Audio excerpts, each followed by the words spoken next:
There we go. Very good evening to you all. Welcome to the State of Scottish Football across Facebook, YouTube, Twitter, Twitch, LinkedIn. I think I've remembered everything. And I'm not on my own. Tonight we're going to speak about the Scotland squad, but as I alluded to, I'm not on my own. I'm joined by two wonderful gentlemen. To my left is Stuart Garvey. Say hello, Stuart. Hello. And to my bottom, and working for him again after a very long time, is Jack Durley. How are you, David? Not bad, thank you very much. Good. So we're going to start with the players that I'm missing. And then what we're going to do is towards the end, we're going to give you a bit of a conclusion. So the players that I'm missing is Aaron Hickey. Ryan, we'll start with Aaron Hickey. What is your thoughts on Aaron Hickey? Because he's been doing well for himself in Italy, Stuart. Yeah, I've always felt that Aaron Hickey is one of those players who is a real future star for Scotland, and getting the move over to Italy, I think, was massive. You know, I remember when he was linked with Celtic, and I think AC Milan were also interested at one point, and obviously he's gone to is it Bologna? Isn't it? Yeah. Just double checking there. Yeah, I think he's a really good player, to be honest. You know, I remember the derby a couple of years back that was 1-1. And he was on the edge of the area at Easter Road, and he bent one into the top-hand corner with his right foot. And I just thought from that moment, you know, this guy is absolutely incredible. You know, a young teenager, and he's sort of, you know, the world's his oyster, so to speak. And I think we're blessed in terms of having great left-backs, but I feel Hickey's capable of playing on both sides.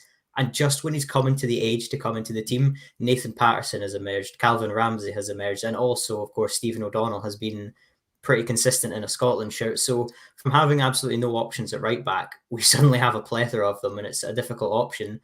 I feel that what Aaron Hickey does have is a really high level of football. He's going to be playing against some of the top players in world football quite a lot. Obviously, Italy won the Euros, and the majority of that squad do play in the Serie A. So he's coming up against some of the best footballers in the world. He's playing alongside a lot of them as well. And I think that experience could be vital. It's possibly a little bit too early for him to be in the Scotland team, as well as I've mentioned his age, but I expect him to be within the squad very soon, to be perfectly honest.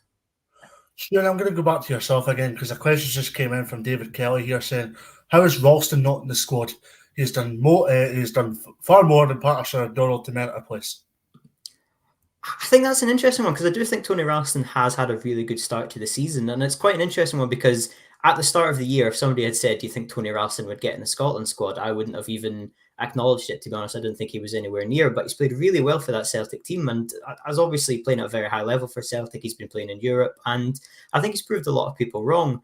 The reason why I don't think he is in the Scotland team is just based on that experience. I think Patterson has a bit of a higher ceiling at the moment, and we've seen him in that Scotland shirt, and obviously we know with Stephen O'Donnell that he's one of Steve Clarke's favourite players, and defensively he'll give you a good performance. I'd personally like to see O'Donnell edged out and somebody like Tony Ralston come into the team, or perhaps Calvin Ramsey, just a bit of a younger player coming through.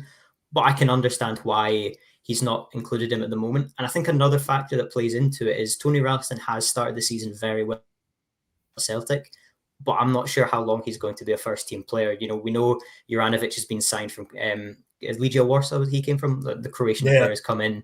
Yeah, so he's probably going to claim that right back spot for himself once he's fit. You'd imagine Greg Taylor would come in and be the left back as well. So I don't know how long Tony Ralston is going to be a first choice player at Celtic. And I wonder if that's weighing in on Steve Clarke's decision that if he calls him into the Scotland team now, he might not make the next one purely because he's not getting enough minutes. And I think that's what's really important with international football is minutes. If you're not playing for your club, there's absolutely no point in calling you up to the national team. You know, we've spoken before, the likes of Jack Hendry wasn't getting game time at Celtic and he moved abroad to Belgium, and that got him back in the squad. So if Tony Ralston stops playing for Celtic, then I don't think he'd be anywhere near the team, especially when Calvin Ramsey, etc. are getting the minutes. But then on the flip side of the coin, sort of countering my own point, Nathan Patterson isn't playing week in, week out for Rangers, so that argument is there towards him. But what I've seen from Nathan Patterson in the Scotland team is a really, really good right back. I think he's got so much potential. Of the youngsters in Scotland, for me, he's up there with one of the best. The potential he's got is fantastic. But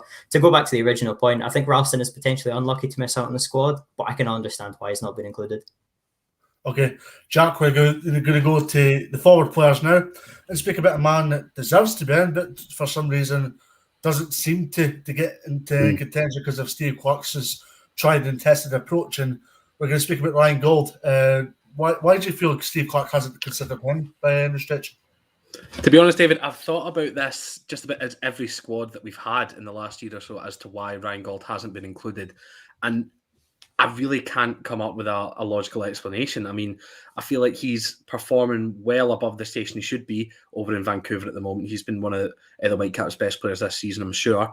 And he just seems to be getting over. I don't know if it's just logistically it wasn't ever going to work, just the travelling back between Canada and the UK and then beyond for the games and back again. I'm not sure if that's potentially playing a part in terms of the COVID side of it, but it genuinely baffled to deceive why he's not been included whatsoever, or he's not even kind of seemed to have had a look in, because he's a player that can play a number of positions, which we know Steve Clarke loves, especially in his kind of forward and midfield options. He likes having that versatility, and he's a player that offers a genuine goal threat. I mean, even from the number 10 role, he can go and support Dykes, Adams, Nisbet, whichever of the three it is up front, and if it comes to it, he could play almost a role that Ryan Christie could, kind of false striker, playing off someone like Dykes in a partnership up top with McGinn sitting in behind him in the role that he best occupies for Scotland. So it really is a bit odd to see him not included, especially when a couple of our current forwards aren't firing on all cylinders at the moment. I know Kevin Nisbet's had a couple of problems and just he's not been hitting the same level he has done recently. Che Adams hasn't exactly gotten off to the best start to life with Southampton this season. And I suppose even looking further back in midfield, speaking of Southampton, Stuart Armstrong's been included in the squad, but he's hardly had a kick this season. And you would argue that he's probably not going to get a kick in these two games. So why bring someone that's hardly been playing football at all this season, and why not give it to someone like Ryan Gauld, who's in form and could provide something that Armstrong might not? I mean, I feel that Armstrong's a bit of a luxury player. He doesn't really tend to do the graft, but that's just from what I've seen him in a Scotland shirt anyway. But I feel like Gauld will put in that hard work and be able to get up and down the pitch a lot more frequently and a lot more capably than Armstrong. So to answer your original question, I've got no idea why he's been overlooked yet again. A Hibs opinion has came in, and it's true, and I think you're best equipped to answer this question. Paul Cockwell comes in here saying Porteous has been outstanding this season. Would you agree with that? I think Porteous has been pretty good. To be honest, I think he's ahead of his years. Obviously, he's still only 22, and yet he's been a regular first-team centre-half for coming up 3 seasons now. You know, often you associate the top centre-halves with being sort of 25 and over, you know, closest to 30. But I think Porteous has done really well. I think the issue that Porteous has internationally is the fact that whenever we've called in other centre-halves, he's never seemed to be there. I'm not sure if Steve Clarke prefers to have more tried and tested ones. You know, I think McKenna getting in the squad again has definitely raised a few eyebrows, because I'm not sure a lot of people were happy to see him in the squad. I remember around the time of Serbia as well, when we had Collins, Paul Hanlon came into the Scotland team ahead of Ryan Porteous, and Paul Hanlon is 30. So I think in that token, Steve Clarke is trusting the experience rather than the age. And I think that I do understand that, but I would like to see Porteous in the squad. I mean, yes, he does have a mistake in him here or there. We've seen him give away games for Hibs at the time, but the same, he's growing, he's developing, and I think he is the future. You know, we've got a good amount of young players coming through, but in terms of centre-halves, we don't have that many young centre-halves, so you think, you know, they've got so much potential. I think Porteous can definitely be one of them, and similar to the point I was making on Aaron Hickey earlier on, I think he will get to the Scotland level. I think he will get to the team, but it's perhaps a little bit too early for him to be included. We know, as Jack just made the point there, you know, Stuart Armstrong hasn't played a minute this season, and yet he's in. Steve Clarke has his favourites. I think it's going to take a lot of convincing. I mean, how long did we wait for Billy Gilmour to get his first start in the Scotland team? It's it takes quite a while to get into Steve Clarke's good books, I guess, so to speak. Absolutely. Jack, we're going to go back to the strikers, and one player that was mentioned upon debate when the squad was getting announced this afternoon was Tony Watt. I mean, he's been in fantastic form for him over a little bit. Can you maybe understand why he hasn't been selected? Absolutely. I mean, Stuart and I were speaking about it on an episode last night on the state of Scottish football. It's just been a bit bewildering to see a kind of aging Tony Watt get this resurgence at Motherwell over the last couple of months or so. And he's made himself a talking point, fair enough to him, but I think just looking at the way the squad is just now, I really wasn't expecting much of a change, especially in the forward line. I mean, Graham Caldwell's made a good point in the comments there, saying, I personally don't think players that haven't been selected before will be in future squads before the end of qualifying. It seems as though Clark likes a harmonised squad with continuity in selection. That's something I think he's built his reputation on. He likes having that kind of solid base of players that he can return to every camp without fail. And I think that's why we're not seeing an awful lot of changes. I mean, if you bring in Tony Watt, which of the forward line do you drop out? Do you drop out someone like Nisbet, who's not been firing the same? I mean, you can't really break up Adams or Dykes at this point. Christie's been starting well down in Bournemouth, so I suppose he still adds that option going forward as well. So there's just a few too many moving parts that are already in place in the Scotland front line that I think mean that Tony Watt couldn't really be afforded a place in this squad. But I mean, you never know. Maybe after qualifying, once things settle down a little bit more and we can have some friendly games or something like that, he might get a look in and potentially can build on a couple of performances to get himself in line for some competitive appearances. You never know. Yeah. Stuart, we got the right act from Dr. Grant Campbell on a group chat this afternoon with regards to Liam Henderson, and he's been in very good form in the Serie A with Empoli, if I'm not mistaken. And Liam Henderson is a player that is developing in Italy. Yeah, I'm a big fan of Liam Henderson. Obviously, he gave us Hibs fans an excellent moment back in 2016. But I think he's been fantastic, to be honest. I mean, he's been playing over in Italy for a number of years now, playing between clubs. He was at Hellas Verona recently as well. And similar to the point I made on Aaron Hickey, playing in the Serie A, it's a very competitive league, and he's getting week in, week out action up there. And I think that's absolutely massive for his career. We're kind of blessed in the midfield from a Scottish point of view that we have a lot of good options there. But at the same time, I think Clark has that system that he doesn't really want to change around too often. We've already got the likes of McGregor, McGinn, Gilmour, and McTominay. And between those four, one of them's not really going to start anyway. So that's a huge option there. Ryan Jack is another one who you think could easily come back into the starting squad when he's fit. So I think Liam Henderson is suffering from the fact that there's so much competition in that area of the pitch that he's just got a mountain to climb to really get into it. However, similar to Hickey, as I said, if he keeps playing week in, week out for Empoli, putting in good performances. I mean, James Horncastle from The Athletic spoken on Twitter about it's ridiculous that Liam Henderson hasn't been called up into the team, and he's an expert on Italian football, so I'll gladly take his opinion on that one. And hopefully we can see Liam Henderson in future squads. I don't want him to turn into another Ryan Gauld, where for the past decade we've been saying, how has he not made it into the squad? Because he's a really, really talented player. Yeah, absolutely. Comments came in here from Daniel MC asking, and you've brought it on brilliantly here, Daniel, because it brings me on to my next question. Why is Zander Clark not in? Is he injured? I don't think he is, Daniel. Let's make that 100% clear here. I don't think he is. And Jack, I'm going to bring you to ask this question on Zander Clark. I mean, ultimately, we must make this clear here. Ultimately, it was going to be for a third choice berth. However, disappointing that Zander Clark's been out the Scotland squad, especially after being in the last one and in comes John McLaughlin. Yeah, it's an interesting one. I mean, again, Struan and I said it last night, we weren't really expecting any changes, especially in goal. I mean, I suppose it is just Clark returning to that sense of security, that sense of familiarity he has with players. Because, I mean, how many camps have John McLaughlin been in compared to Zander Clark having just been in the one? So, I mean, it's, I suppose, returning to a more familiar face and just a bit more of a settled character amongst the squad. But I mean, I'm not sure. I'm not really going to lose much sleep over the fact that we've changed our third choice goalkeeper. I mean, we've got 2 games, and I can't see McLaughlin playing in either. It's going to be Craig Gordon for both, and if it's not, Liam Kelly is going to be playing the game against the Faroe Islands. So I'm really not going to concern myself too much with the fact that we've changed our third choice goalkeeper. Sorry, I mean, I don't mind Zander Clark. I don't mind John McLaughlin. I'm honestly not really caring too much about which of the two made it in. So it hasn't had a profound effect on me, this one, David, I have to say. Absolutely. Right, we're going to get on to the squad now. But before I do, I'll mention the squad in case you didn't get it. So it's Craig Gordon, Liam Kelly and John McLaughlin in goals.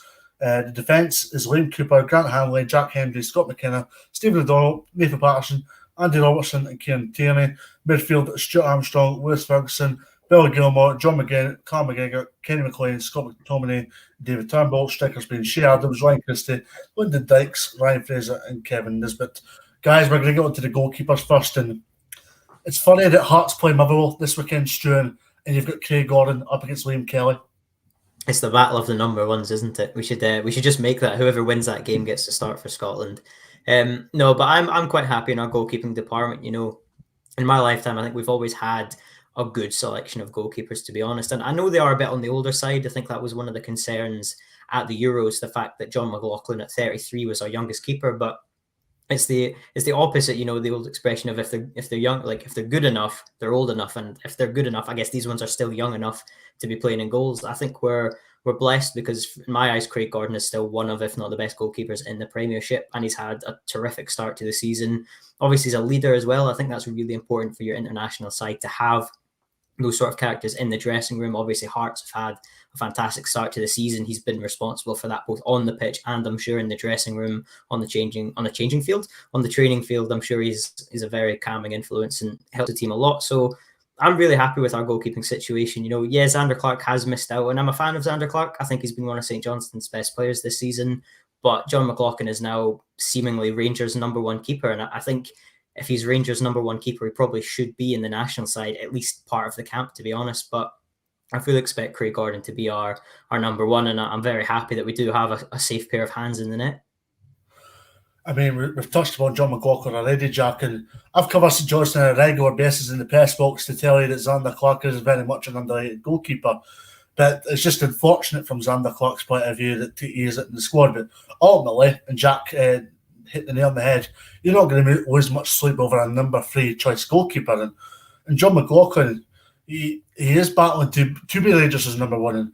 And a clean sheet at Dens Park against a misfiring in Dundee is still a major positive from John McLaughlin's point of view, Jack. I mean, it has to be. I mean, this is the thing, you're battling to be Rangers number one, so why wouldn't you kind of have a look in for the Scotland squad again? I mean, from what I saw of McLaughlin over the weekend, he kind of dealt with everything he had to. I mean, the penalty save, probably a bit fortuitous on his case. I mean, he dove to his left and the camera's right to save from Cummings, but he managed to boot it away from the middle of the goal with his legs. So fair play to him for that one. I mean, he kind of went a bit early, but you can't really complain when he actually saved the shot. So that's all you can really hope for. I mean, yeah, it's as I said. I mean, I was never really going to be too concerned about whether it was Clark or whether it was McLaughlin. I mean, McLaughlin's 33 and Clark's 29, 28, something like that. So, I mean, not masses of time between them. So, I mean, I don't know. It was always just going to be a case of 6 and 2 threes, to be honest, between the two of them, depending on who actually got in. So, fair play to him. He's done well to get himself back in the team, and he kind of has seemed to have asserted himself back as Rangers number one, and he's dealing with everything he needs to at the moment. So credit to him for getting back to this point, I suppose. Perfect. The guys here deal with the goalkeeper situation like a piece of cheesecake. Absolutely lovely. Let's get on to the defenders now. There's been a lot of talk this afternoon after the squad was announced about Scott McKenna. Stuart, are you surprised that McKenna's been called up, because he's been under fire at Nottingham Forest? Yeah, I was a little bit surprised to see him come in, but I think he's one of Steve Clarke's most trusted defenders. I remember during the Euros when Grant Hanley got injured against Croatia, it was Scott McKenna who came on to fill that role ahead of the likes of Declan Gallagher at the time, who we knew had started quite a few games for Scotland. So I think he has a lot of faith in Scott McKenna. I'd personally love to have seen somebody like John Souttar get called up. Similarly to Craig Gordon, he's had an excellent start with Hearts, and he's always one of these players who the potential that he's had it not been for injuries, could have been our best centre-half, and he possibly still is Scotland's best centre-half on his day. I'd love to see him getting around the squad. You know, we've mentioned names like Ryan Porteous as well. I'd have loved to have seen them get the call up ahead of Scott McKenna, because just Nottingham Forest have had a very poor start to the season. Of course, Chris Hughton has already been sacked there. Steve Cooper's come in. I think that's a really good appointment for them. So it'll be interesting to see whether McKenna is in Cooper's plans, because if he's not playing for Nottingham Forest, and I really don't think he should get into the team, because he's not one of those players who has a lot of previous good Scotland appearances in the bank. He's not riding on a good history with Scotland. He's had a very up and down experience, and the reaction from social media, I think, said quite a lot, to be honest. We were a bit unsure about that, and names like Souttar, as I just mentioned, were coming up, people just not wanting him in the team, really. And I don't think he'll play a game unless there are injuries. I think somebody even like Scott McTominay will feature in the defence ahead of Scott McKenna into these fixtures. Absolutely. Right, the producers and the pundits on the state of Scottish football have been wanting us to mention Jack Hendry, and we've never gave him too much of an audience. So Jack Donnelly, take it away, the Jack Hendry fan club, please. Well, I mean, founding member, I suppose. I'll say that right now. I mean, I said in the last couple of games, we had Messi, Mbappe, and Neymar in his back pocket. I thought 3 weeks ago. Exactly. Look, I mean, this again. We were talking about it with Henderson. We're talking about it with Hickey. Hendry is playing at a top club in Club Brugge. He's playing Champions League football. He'll be playing at Leipzig, I think it is, tonight or tomorrow night. So another massive test for him, and a lot of Scottish eyes will be watching just to see how he gets on. But I thought he was absolutely excellent in the past couple of games. I mean, Denmark aside, obviously we get absolutely battered from pillar to post. But against Moldova, I feel like he was really confident on the ball. He was more than happy to wiggle his way out of some tight situations with some good footwork, and then he was absolutely rock solid against Austria on the away trip as well. So I feel like Jack Hendry has been quite underrated for a few years, and I think his time at Celtic didn't go anywhere in terms of kind of raising his profile at all, because he just kind of seemed to be down and out when he was leaving. But credit to him, he's built himself up to have become a really talented defender, and when Scotland are thankfully reaping the benefits, because I think if there's one defender other than Grant Hanley I wouldn't want to get rid of as a centre-back anyway, it'd be Jack Hendry. I'd want him playing on the right-hand side of the three at any opportunity, to be honest. And speaking about the right-hand side of the three, obviously Grant Hanley will be suspended for the Israel game, which will mean Scott McTominay might have the possibility of coming in. And Scott McTominay in the past, Stuart, has been accustomed to playing that right centre-back role and not looked out of place. Yeah, it's a very interesting one, Scott McTominay in defence, because obviously for Manchester United, he has always played in the midfield. You know, when he came through the academy at Man United, he was actually a striker, and he's gradually moved back throughout his career, and he's made it all the way to centre-half for Scotland, because he made the point that even though he does play in midfield for Man United, when they're on the attack, he can often drop in and create a back three. So he is accustomed to that role. And there are definitely question marks over him. But what I think he does bring is passing. You know, he can play the ball out from the back.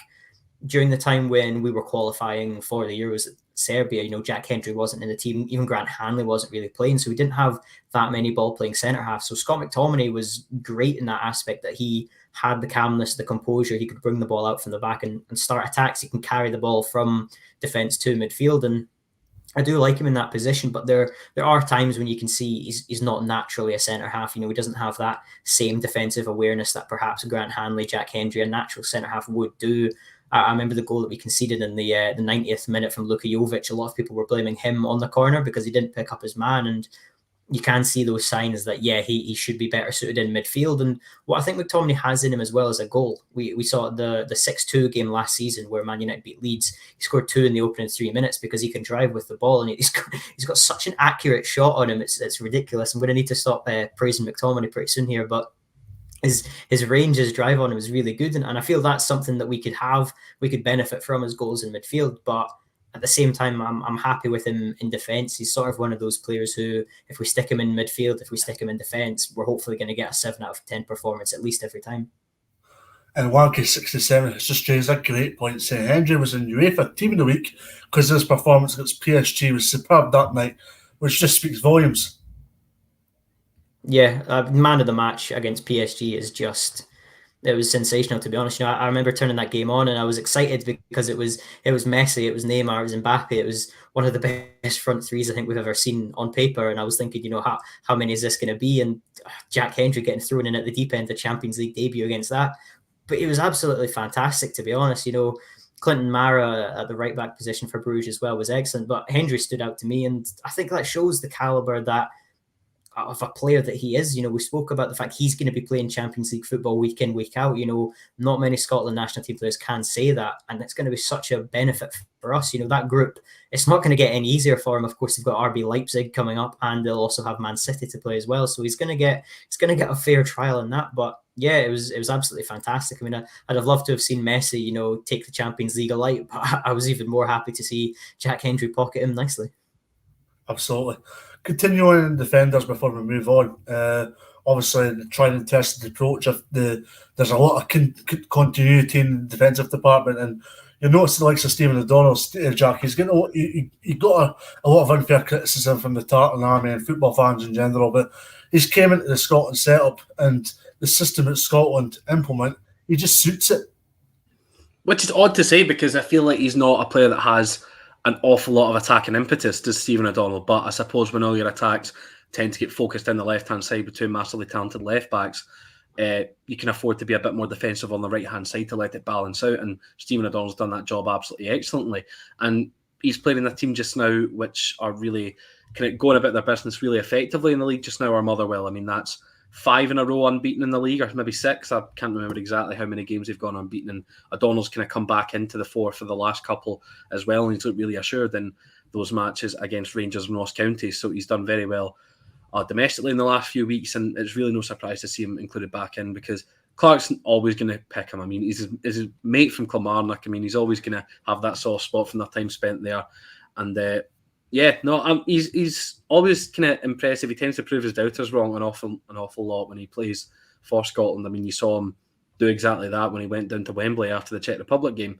So, yeah, happy to see him back in the squad, but interested to see which of him or Patterson will start against Israel in a couple of weeks' time. And the biggest question I like from Terence Pat saying, does Jack base his hairstyle on former Celtic manager Wim Janssen? I've had worse. To be honest, I'll take Wim Janssen, to be honest. I've had a lot worse.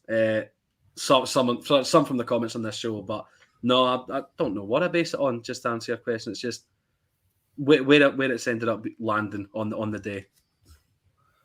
Yeah. So the midfield, we'll start. You've alluded to it with Armstrong. We'll come back to yourself, Jack.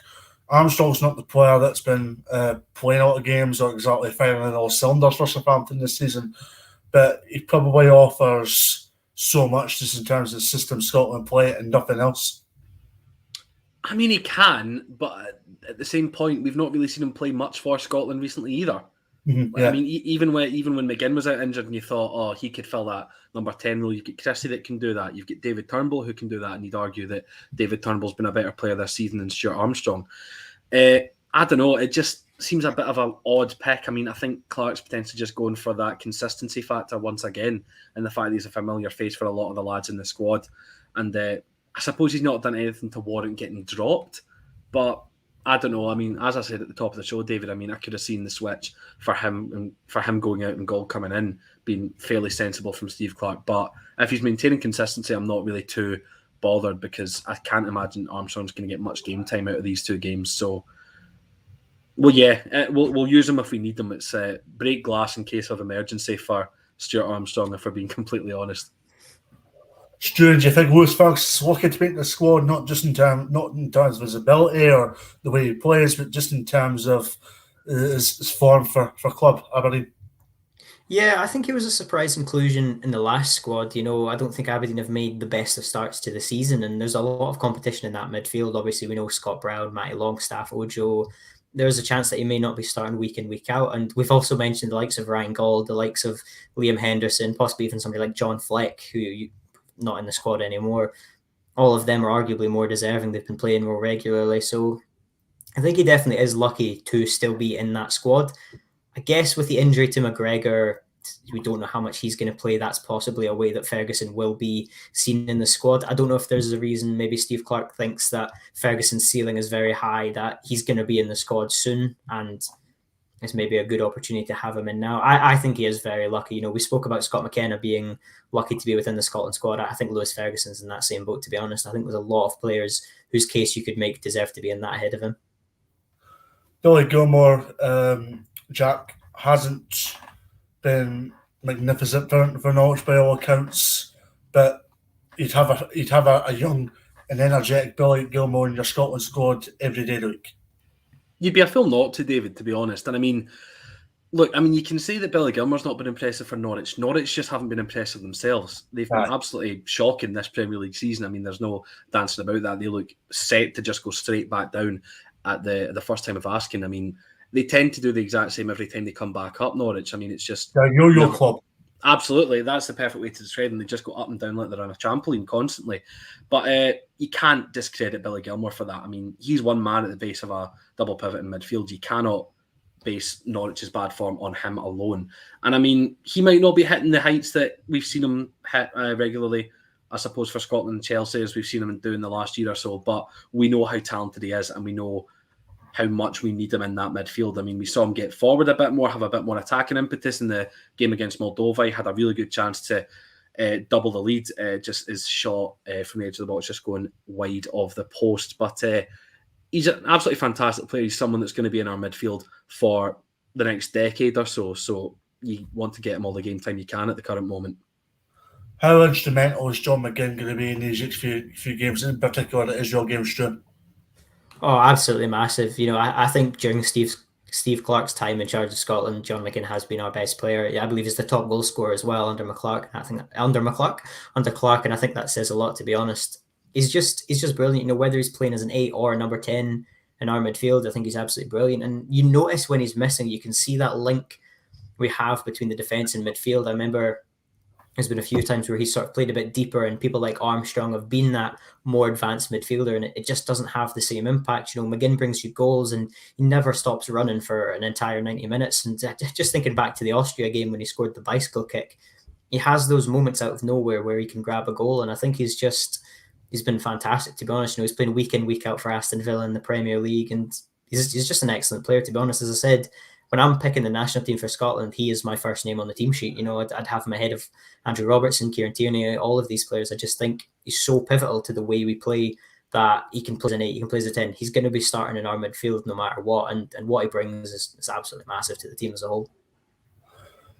I've mentioned a guy called Kieran Ashton on Twitter a few times, and Jack, I just wrote a tweet from him just now.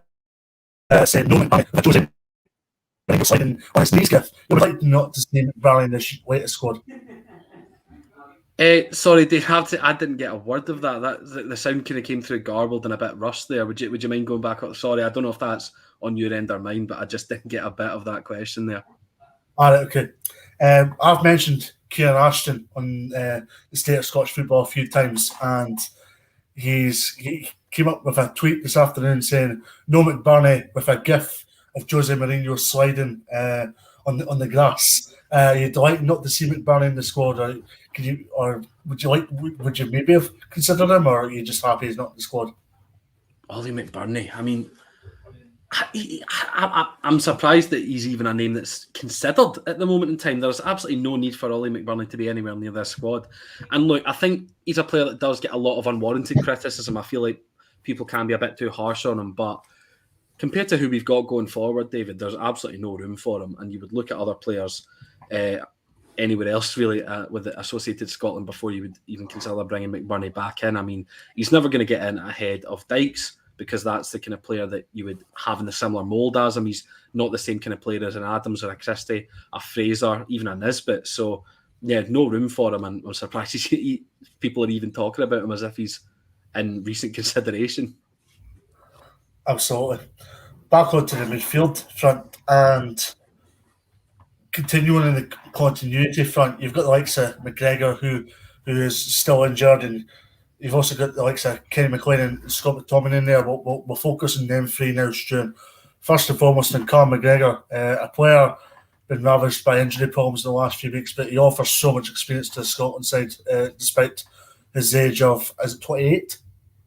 I think he's just turned 28, yeah. Yeah. He offers so much experience. For me, he's the unsung hero of that Scotland team. We heap so much praise on Gilmour and McGinn, Tierney, Robertson, Hanley, Hendry, Adams and Dykes up front. But for me, Callum McGregor is one of our most important players. The work he does off the ball is absolutely massive. Plays an 8 or as a 6. And what we've seen is a development to his game this season. In the Brendan Rodgers era, he was always alongside Scott Brown in that pivot, and he would often go forward with the ball. But this season under Ange Postecoglou, he's basically played as a lone number 6 with Tom Rogic and David Turnbull playing ahead of him, and he's thrived in that role, to be honest. And when he's not played for Celtic, you can see the impact that he's made. He's absolutely crucial to that team, and I think he's crucial to the national side as well. I mean, he gave us one of the best moments all summer when he scored that goal against Croatia, to be honest. That was absolutely fantastic. He tends to score screamers, to be honest, does Callum McGregor. And another element to it is, as well, as I spoke previously about how Craig Gordon is the captain of Hearts and you want those leaders in your team. Callum McGregor is now the captain of Celtic, one of the biggest clubs in world football. He's now the captain of. We need that sort of player in our team, and you can see the experience that he brings. I think he is, for me, I said John McGinn is one of the first names on that team sheet. I think Callum McGregor also has to be there. I said it before, we're quite blessed in that midfield area. That just in my head right now, I'm trying to think, how do we fit all these players in? Because for me, I think Gilmour has to start. I think McGinn has to start. I think McGregor has to start. And I think Scott McTominay has to start. So I don't envy Steve Clarke having to choose between those four. We've got Stu and Garvey, the Scottish tactician there. And Jack, that brings me brilliantly on to my next question, which is regarding Kenny McLean. He was out for the Euros through injury, and do you think this is, as much as he's in the squad, and fantastic that he's back in the squad, do you think it's too much too soon and he'll get limited game time?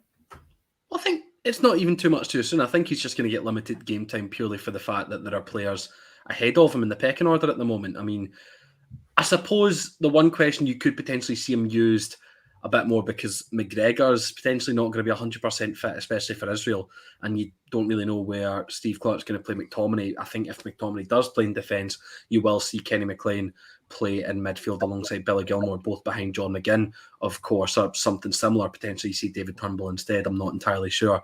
But no, I'm a fan of Kenny McLean. I feel like he offers a bit of kind of calmness in that midfield. He can kind of bring the game back under control from the base of the midfield, and obviously he's excellent from the spot. I mean, he's never missed a penalty for Scotland, but Scotland haven't missed a penalty themselves in a shootout, so you can't really complain on that front. But no, happy to see him back. I mean, I felt bad for him that he had to miss out on the Euros, but at the same time, him missing out probably allowed Billy Gilmour a place in the squad, so I was never going to complain about that, being from the same part of the world as Mr. Gilmour himself. So happy to see him back, and hopefully we see him a little bit over the next couple of games. Probably save him for Pharaohs more than anything else. I think you would want your absolute best for the Israel game at Hampden. Absolutely. On to the forwards now. And David Turnbull is predominantly a midfielder, but I've put him in this striker's category just to be a little bit kind towards David Turnbull. But Jack, you've touched upon David Turnbull a few times in this show, and he offers so much versatility to the Scotland team. Do you think he should be getting used a little bit more if possible?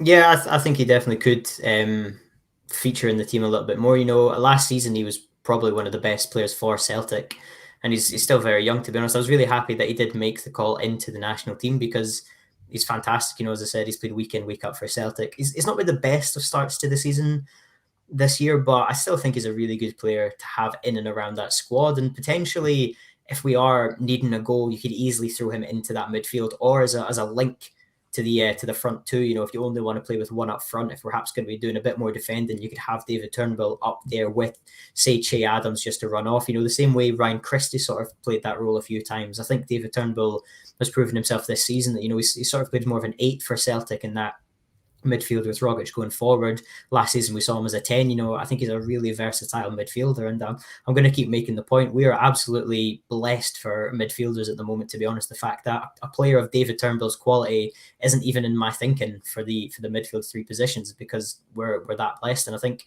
Turnbull is a terrific player. Well, the both of you have been very tactical in your approach and when asked the questions this evening. One question I'm going to ask both of you, and we'll start with yourself, Jack, is who would be your strikers for the two games coming up?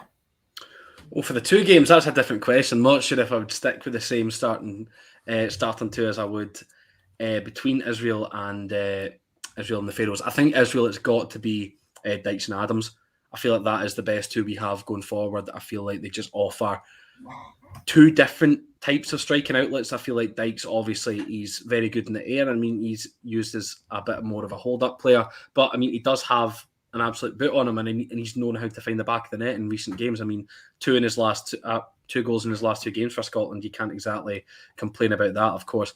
Both from fairly close range, the first against Moldova from very close range, and then the goal against Austria from the penalty spot. But he's popping up when we need him. And then Che Adams, he's the one that's going to be able to drop back and link the channels between himself and John McGinn in the number 10. He's going to be able to carry ball. He's got pace to burn. He's a clever player. He can play these kind of passes, and he uses his body well, as he saw when he ended up winning the penalty against Austria. So I think, especially for Israel, because that's the only game I've got in my mind that has to be said, David, because it's potentially a bit of arrogance, which sounds odd coming from a Scotland point of view, but I'm almost discarding the Faroe Islands game at the moment just because of how big an occasion Israel is. I mean, it's a sellout Hampden. When have you ever been able to talk about going to a sellout Hampden in recent years? It's going to be absolutely electric. And it's essentially a cup final because we win that and we should have second place wrapped up. I'll touch wood just now, touch my desk, make sure that I can't have that come back to bite me. But no, I think Israel, it would definitely be Dykes and Adams for me. Stu, would you agree with that?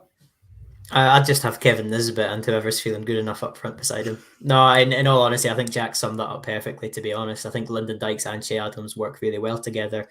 I still remember when it was announced that Che Adams was going to represent Scotland and how excited we all were the fact that he was changing nationalities. You know, I remember the squad announcement and they had the flick above the E on that, and I think a lot of people just got excited from that point onwards. And I think Che Adams has been really good. You know, he's not started the season great for Southampton so far, but he did score a goal against Man United in the second game of the season, so he's not lost his touch or anything like that. And I think him and Lyndon Dykes work really well up top together, and I think that's a partnership that we can build on for years to come. They're both young, both 25, so yeah, just keep them going together as long as we can, to be honest. My summary when looking at the Scotland squad is there was players that were in contention, such as the players we've mentioned earlier in the show. However, Steve Clark's went with a tried and trusted approach. He's went with continuity. And would you agree with that, Jack? Yeah, no, absolutely. I think considering the scope of the Israel game, it would be a bit stupid to upset the apple cart and try and change things too much.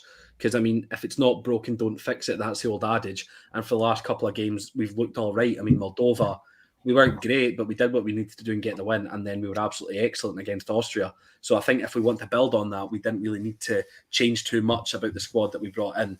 While there were a few players that I would have liked, I think dropping Scott McKenna for John Souttar probably would have been my number one pick for a change I would have liked to have seen made, and potentially bringing Ryan Gauld in. But I think at this point, I'm resigned to the fact that we're probably never going to see him back in a Scotland shirt. So I'm not really too disheartened by that fact. But having that sense of continuity, that sense of just stabilisation in this squad is massively important. So yeah, no, I'm fine with it, to be honest. I was never going to be massively displeased, so fairly happy with how we've ended up looking after the announcement today.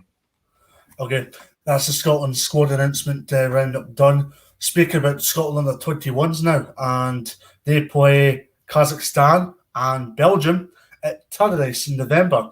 Lovely for me because I'm an Aberdeen loon and it means I never drive to watch Scotland. It's true, fantastic to see Scotland games being played in another part of the country that might generate more fans to follow Scotland, even though it's the under 21s.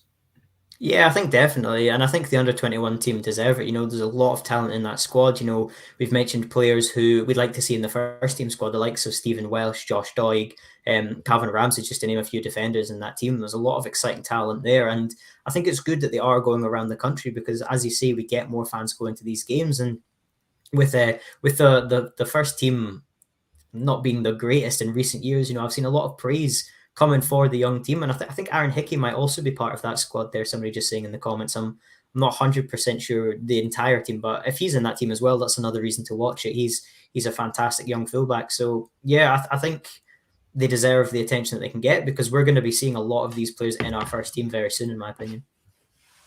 Okay, we're going to finish off. We've still got 17 minutes to go on this show. So we're going to finish off with club football and then we're going to finish off with women's football. So let's go to the club football side of things. And Hearts and Motherwell have written to SPFL requesting clarity on the current rules of the way fans attending games as the Old Firm continue to accommodate only home supporters. Rangers and Celtic have not allocated away tickets in Premiership matches since the easing of COVID-19 regulations that allowed near maximum attendances. League regulations state that in any dispute over away fans attending games, the SPFL board will have the final say, although the COVID situation will be taken into consideration. I mean, guys, you've noticed the Celtic Rovers game last Thursday night. It wasn't full by any stretch of imagination. Obviously, we've got to understand that there's red zone requirements and they're mandatory, especially because of the times we're in. But there was still plenty to accommodate all parties being the Celtic supporters, the red zone, and most importantly, the Raith Rovers supporters, Jack. I think it's just, for me, the whole situation with Celtic and Rangers not allowing away fans. I mean, you look at the other grounds in Scotland and they're able to accommodate. So, I mean, I don't see why Celtic and Rangers aren't. I mean, you've said it yourself, David, these grounds aren't full. Like, it wasn't full against Raith Rovers. And the red zones having to move the home fans into the away section, there's not really any need to when they're not filling seats. So, I mean, there's no reason for the red zones not to be open for away fans. Just allocate less seats in the main stands for the home support. They'll fill out more, and then you'll have the space for the away fans as well, because it just seems ridiculous at this point in time that it is only Celtic and Rangers that aren't allowing away fans at the grounds. As I alluded to, Stu, Hearts and Motherwell have contacted the SPFL. Is it probably important that we're not getting into a war of words here? Yeah, I think definitely. I mean, we don't want this to be a raging issue that goes on. I mean, obviously, it is a shame that away fans are not being allowed into games concerning the Old Firm. I think it's just not right, to be honest. You know, these fans have not been able to see their teams play for, 6, 12, 18 months, to be honest. So any away game that they get, for people who follow their team all across Scotland as well, some of the best games that you get are against the Old Firm. The massive upsets that we've seen there, the atmosphere, it's great. And I think, just talking about Dundee United at the weekend, the fact there that they didn't have any fans in to celebrate a 1-1 draw against Celtic, I think that's a terrific result from them, and they deserve to have fans in the stadium. I mean, if you look at the Dundee derby as well and the Edinburgh derby, you had both sides of the coin. So you had fans going at each other, and it just made the atmosphere a lot better, to be honest. And I think it is important that we don't create a really bad issue coming on here. We don't want people looking in from other countries thinking what's going on with Scottish football at the moment. Why are they not letting fans in, and just turning it into a lot worse than it already is. Mm-hmm.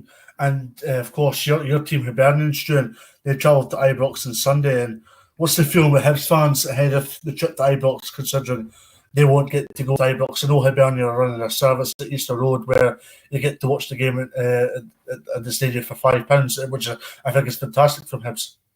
Yeah, I think it's really that you can go to Easter Road and watch the game. Of course, the new screens that have been added, they're getting used out of them already, and I think it's a really good way because you can have a little atmosphere. It'll be quite funny being a fly on the wall in Easter Road, seeing fans there, no game, and potentially celebrating. It'll definitely be something to watch. But yeah, I think Hibs fans are disappointed. Obviously, we have started the season undefeated, and Hibs have been pretty good on all accounts so far, and coming up against a team like Rangers who haven't made the best of starts. Hibs could be fancying their chances to at least get something from this game, and the fact that there won't be any fans there is just a shame. And you think as well from a Hibs point of view, as the players, coming up against Rangers, the best team in the country, you need that 12th man behind you. So to have no support in the stadium and just having Rangers fans there, you already feel at a slight disadvantage coming into it. So it's definitely going to be an interesting one. It's going to be a further worry moving forward, Jack, with the vaccine certificates coming in, with which provides pressure upon certain clubs being Aberdeen, the two Edinburgh clubs, Hearts and Hibs, and the two Glasgow clubs, Celtic and Rangers. But it's all about, first and foremost, policing it, but second of all, having a contingency plan in place to accommodate both home and away fans. Yeah, I think they do need to be able to strike that balance, to be honest. I think that's going to be the most important thing because we've been able to enjoy away games as supporters. I know I've managed to get to an away game in my time since crowds were allowed back. I travelled up to Hamilton from Ayr in the Premier Sports Cup group stages, and it was a great time just being able to follow your team away again. And you don't want to have that restricted anyway. So I think that's going to come down to how the relationship between the SPFL and the government actually maintains over this period, and how they are able to manage and kind of distribute this situation regarding the COVID passports and everything like that. Because going on your original point regarding Hamilton against Ayr, Sam North that does the YouTube blogging, I noticed he was at Hamilton Ayr as part of the press, and he was taking videos of the Ayr fans. They looked to be in good voice that day. Yeah, no, absolutely. I mean, it's that is kind of been better voice for Ayr in the last couple of weeks under Jim Duffy since Mr. Hopkin left the club. Yeah, no, I mean that's the kind of thing you want to be seeing. I mean, this is getting picked up. Like people from down south are coming up. They're focusing more on the away fans because they're making noise. They're being able to be heard. They're having a great day out. So you really don't want to lose that by potentially having these vaccine passports come in. So they're just going to need to find a way to be able to maintain it as much as possible, maintain what it currently is as much as possible. So hopefully they manage to settle on a fair and logical solution to the whole situation. Going back on your point, Stu, when Ian Hawke scored an equaliser for Dundee this Sunday, I actually heard not the biggest atmosphere as such, but I did hear a few celebratory themes among fans, which I did believe that there was a few United supporters actually congregated with the Celtic fans, but not being in your own bubble or not being in your own fan base is a frustrating theme not to be at this precise moment in time. Yeah, definitely. You know, one of the best things about being an away fan is being with the fellow away fans you're around. You know, if I was to go to Ibrox as an undercover Hibs fan, so to speak, I would be almost nervous to celebrate a goal surrounded by fans of the opposition team. To be honest, it wouldn't quite have the same effect. I mean, I'd absolutely love it, the fact that my team would have scored and I'd be in amongst the fans. But you want to be celebrating with your own fans. I mean, that's part of football, is celebrating together with fellow Hibernian fans, Aberdeen fans, Ayr United fans, with whatever club you support. It's just good to have fellow people who support that team as well. And I feel being in the away end is always interesting, you know. And I feel an away end is a really big talking point in football. You know, you talk about Newcastle gets a lot of slagging down south because it's so far away from the actual pitch. You're up such a high stand at St James's Park. There's a big stairwell to climb, and it's just stories that you get from being on away days. I mean, as Jack just said there, you know, a story from Hamilton. It's part of football, isn't it, when you're tracking up north? You know, I know quite a lot of Hearts fans were going up to Dingwall for Ross County, the game 2 weeks ago, and saying about how they're getting up at 5 o'clock in the morning to follow their team. And that's part of football, to be honest. And I think it's one of the best parts of football. I mean, I was at Dundee against Rangers on Saturday, and you struggled to hear Bobby Madden's whistle before he started the game because the Rangers supporters were very amplified. Mm-hmm. No, that's the beauty of it, to be honest, David. I mean, sorry to cut in there, Struan, but that's exactly what you want to hear. That's part of football. Like, I mean, that is the 5 a.m. calls for away days. It is coming back at stupid o'clock at night, having had far too much to drink in the afternoon, and you're either happy with the result, you're sad with the result, whatever it is. You'll have some stories from it. Something will have happened from your trip away that's going to make it memorable, and you're going to look back on it fondly. So you need to be able to maintain that as much as humanly possible.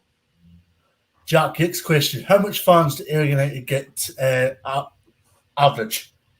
What, at home? What, at Somerset Park? Yeah. At Somerset Park.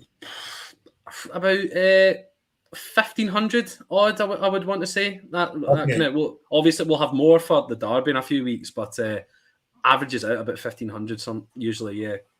Okay, brilliant. Cole P came in there, by the way, said he's fine. All the other Ayr fans in the world are right here in front of me. So absolutely fantastic. And yeah, there you go. 1,500. You speak about 1,500 Ayr fans, which is a championship men's team. Tomorrow night at Easter Road.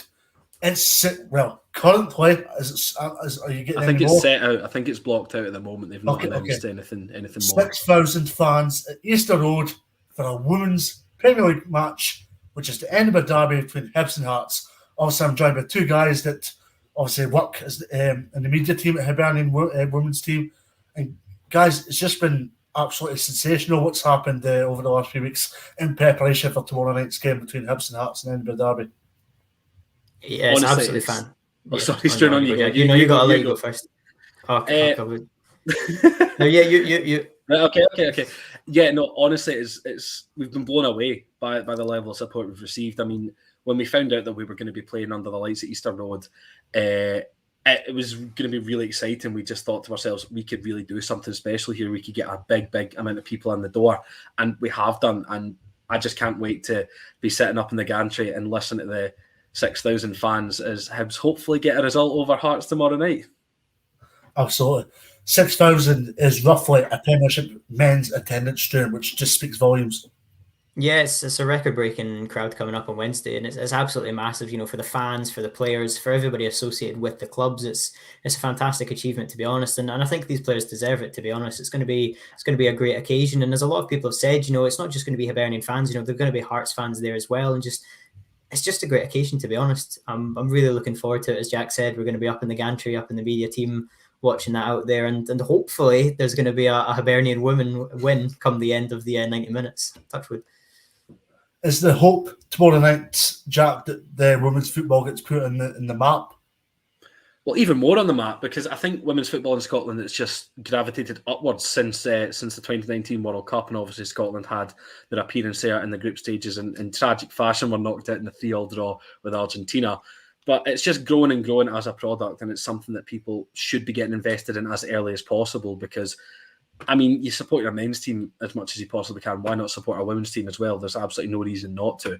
And this is just going to be a massive platform to be able to build on that because it's gaining a lot of attention. The fact that the men's team at Hibs are incorporating the women's team a little bit more, and that's been great to see. And we're being able to play this derby, the first Edinburgh derby ever for the women's side, played at Easter Road. And it's absolutely fantastic. And hopefully we'll start to see kind of events of this scale become more commonplace amongst women's football. Hopefully this is going to be the standard. This is what you want to be hitting every single week for women's football. So if you can maintain any sort of semblance of that throughout the rest of the season, then it would be absolutely excellent. Stuart, Siobhan Hunter was on a podcast with Strong Opinion Hibs, and she spoke about the fact that obviously Hibs play their games at the Tony Macaroni Arena at the moment, and she touched upon the fact that it's not just like after the final whistle goes, they're straight to changing rooms, fans go home. There's a lot of mingling between the players and the fans, which is just special. Yeah, I think absolutely. And of course, we've not had that for the past 12 months because of COVID. You know, we've been playing with nobody in the stadium there, and fans have been eager to get back and seeing the team. And I think it's great to see that at the end of games, to see fans meeting their heroes, seeing the players at the end of the pitch, getting photos, asking a few questions and stuff like that. It really is, you know, I spoke about away days being a big part of football. That in itself as well is a massive part. You know, you think about childhood photos that you look back to, it's you pictured next to one of your favourite footballers leaving the stadium, and I think we need that. And it's been absolutely excellent at the Tony Macaroni so far this season as well, you know. And I think tomorrow night at Easter Road is going to be that exact occasion. You know, there's so many fans there eager to see the team, and hopefully come the end of it, the atmosphere will be singing out. Those 6,000 fans won't want to leave anytime soon.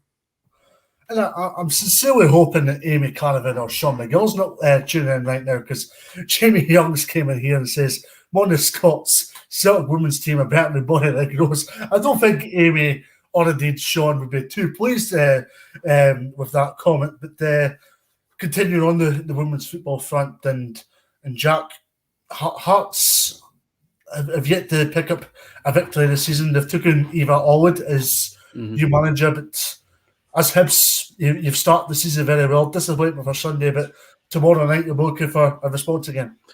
Yeah, absolutely. I mean, the manner in which Hibs lost that game on Sunday, I mean, I was there, Struan was there, and just when that goal hit the back of the net, we just turned to each other. We couldn't believe it had happened in the manner that it did. I mean, it was a cracking finish from Wellings, to be fair to her. I mean, you can't really take anything away from it, but the fact that Hibs had held on and we battled and we were competitive throughout the entire 90, David, and obviously got the equaliser through an absolute screamer from Colette Kavanagh, as she loves to do on such a regular occasion. We were pushing and we were pushing hard, and we were looking more likely to get the winner in the last 10 minutes, but then it just comes in stoppage time, and it's just so deflating. And you can absolutely bet that in front of 6,000 people in a stadium like Easter Road under the lights on Wednesday night in a derby, the Hibs are going to be massively up for it. That's not to say that Hearts aren't going to be. Of course they are. You said it yourself. They're still looking for their first win in the season. Eva Allwood's still looking for her first win as Hearts manager. And there's a lot of talented players in that Hearts side. I mean, Charlotte Parker-Smith in goal for one save of the season last year for a really good diving effort against Glasgow City. We've got Amy Anderson up front. She brings a real spark of pace. Leah Tweedy and Claire Williamson. Obviously, Hibernian women fans will know the pair of them very well, having signed for Hearts from Hibs. So there's a number of standout players in this Hearts team. But I'm still hoping Hibs will be able to do enough to contain them and hopefully get a few goals tomorrow night. It's okay, Jack, because I could very much say that I'm the founding member of the Erin Rennie fan club up here in Aberdeen, considering I work for Erin at Forfar Farmington. But Stuart, I watched the highlights last night, and Colette Kavanagh's goal at Celtic on Sunday. What a strike! I was looking at that going, if that was the men's football, we'd be hyping it up. Oh, it was unbelievable. You know, it's one of those goals that you just think, you know, like, are they going to shoot from here? And it was just unbelievable. I think Jack and I just sort of looked at each other and were just stunned at that point. Obviously, we were celebrating as well because it was an equaliser at the time, but unbelievable striking. I mean, we tweeted out as well the fact that Cav only scores screamers, and it was just another one to add to the collection, to be perfectly honest. It was just absolutely fantastic. I mean, if we see a strike of that caliber tomorrow night, there's going to be 6,000 fans screaming. It'll be absolutely fantastic. How much preparation have you guys as the media team had to put into a game of this magnitude tomorrow night? It's upped. We've try to kind of up production as much as we possibly can, because I mean, on the stage that we're at, we want to be doing a little bit more. I mean, the program that we're going to be putting out tomorrow is a lot more comprehensive than we've had in the past. Not to say that we've slacked in the past, we've still put out a good level of content in the past with the pre-match stuff, but there's going to be a lot more coverage than there has been in games gone past, and you're just going to have to stay tuned to that at Hibernian Women on Twitter. Just make sure you head over there, see everything that we're putting out over the next 24 hours or so, and try and tune in on Recast if you can't make it to the game, just so you can see a bit of Scottish women's football history. And you've timed it perfectly, Jack. Right on the hour, so that's all we've got time for. I've been David Smith. He's been Stuart Garvey to my left, sorry, and down to my bottom has been Jack Donnelly. Thank you very much for tuning in, and we'll see you again tomorrow night.